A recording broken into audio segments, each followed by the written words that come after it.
So yesterday during the press conference, Dana White said that it would be pretty much a risk for Jon Jones to be part of the White House event that's supposed to be going down July 4th, 2026.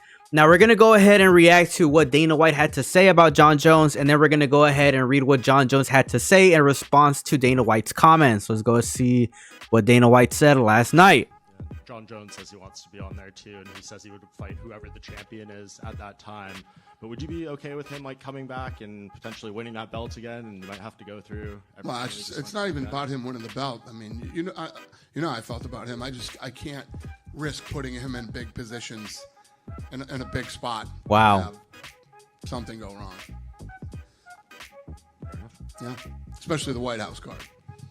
So I do think that Dana White has a point here, because as of late, we do have some pretty concrete evidence that Jon Jones is just an unreliable fighter. I mean, he never gave Tom Aspinall a chance to compete for the title, and he pretty much right now is in legal trouble because he literally threatened the cops. So yeah, I think that Dana White does have all the freaking reason right now in the world to pretty much be hesitant to give Jon Jones an opportunity to compete at the White House. Now, I would definitely like to mention the fact that maybe Dana White right now is playing some sort of mind games with Jon Jones. We really don't know, but it would be fair to say that maybe Dana White is trying to play some mind games, like I said, trying to build some sort of leverage to pretty much make Jon Jones be more adamant to push for that title fight at the White House. I mean, it would only make sense. We all knew that prior to this,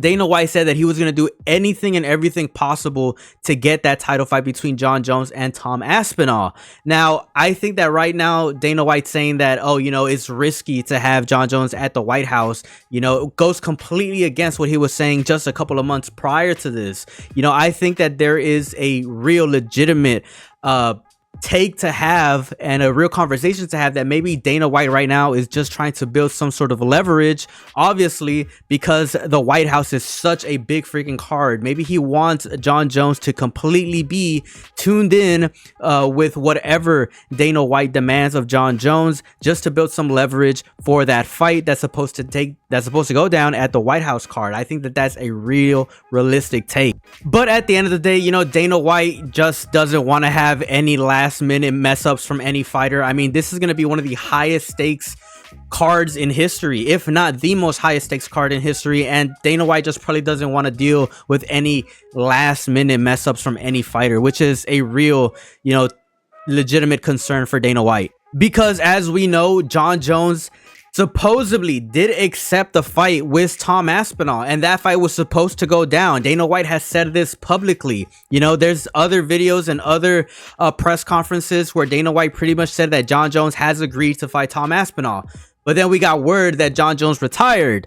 So obviously that's going to be a red flag for Dana White, saying that, you know, yeah, of course, you know, Jon Jones wants to compete in one of the biggest cards in history, but he's just unreliable. You know, he says one thing and does the complete opposite of what he says he's going to do. Obviously, there's some real concern for that. Jon Jones did reply to the comments of Dana White, and let's go ahead and look over it. He said, "I heard the comments made at last night's press conference. While I was a little disappointed, I'm still in the UFC's drug testing pool, staying sharp and continuing to train like a professional.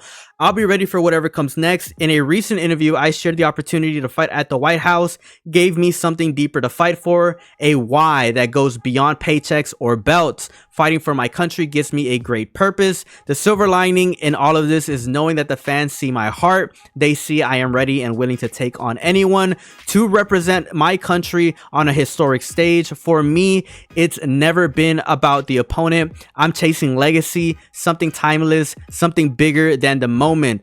So for now, I'll be grinding, stay patient, and staying faithful. I'm ready to fight on July 4th on Independence Day." At the end of the day, folks, let's be real about something.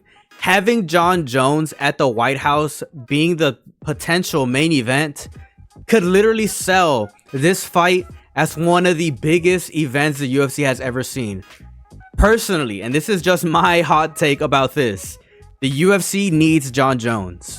They need Jon Jones for this. I think that Dana White is trying to play some fucking mind games, if I'm just being completely honest. I think that without a doubt, they need Jon Jones on this card if they want to sell it, for it to be something monumental. I mean, what other American fighter can represent the USA?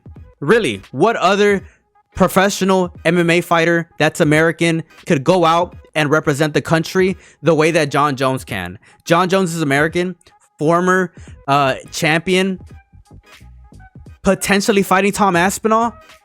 I think without a shadow of a doubt that the UFC, if they have the opportunity to, they're going to get Jon Jones on this card. Without a doubt. The UFC needs Jon Jones to compete in this fight. And I'm going to just go ahead and call it what it is. I think that Dana White is playing a power card. He is 100% playing a power card because he knows there's nobody out there. There's no other American fighter that could compete in this card other than Jon Jones. And he's just trying to humiliate him. I think that he's just trying to pretty much, get some get back from Jon Jones, because like I said prior to this, Jon Jones did accept the fight against Tom Aspinall, but then he went on and retired, and that screwed over the UFC. Now Dana White's like saying, nah, I mean, Jon Jones, he's just a risk for this fight. I don't want any last minute mess ups from any fighter. I mean, come on, Dana White, let's be honest here. You need Jon Jones to represent the country. I mean, who else is out there? Michael Chandler? Really? Fucking who else? There's no one else. And let's not forget, whenever Jon Jones retired, he retired with that stigma that he was a fighter that retired, carrying his way out, out of a title fight with Tom Aspinall. And maybe Dana White just doesn't want to give Jon Jones that opportunity right now because he wants fans and everybody else to believe that Jon Jones is going to remain as a fighter that still is going to carry that stigma unless, he outright gives Jon Jones that opportunity and makes it public that he is going to compete at the White House. So in a way, yeah, Dana White is 100% without a doubt sabotaging Jon Jones right now in front of the entire world by not outright giving Jon Jones that opportunity, or at least not making it public right now, which could definitely be a thing. But let's not forget that Tom Aspinall right now is the champion. So maybe, and I'm just saying, maybe, Dana White just wants Jon Jones to stay retired so that he has the opportunity to just build up Tom Aspinall, since Tom Aspinall right now is the heavyweight champion. But I could be wrong, but I think that that's still a legitimate take. I'm just saying it could be blackballing. It could be blackballing, and it could be blackballing on purpose because Dana White was really looking forward to that Tom Aspinall versus Jon Jones title fight, and Jon Jones retired his way out. Maybe this could be Dana White's way of showing Jon Jones who's really boss. But that's just my personal opinion. Let me know what you guys think down in the comment section below. At the end of the day, let's be honest. The UFC and Dana White, they need Jon Jones in this card.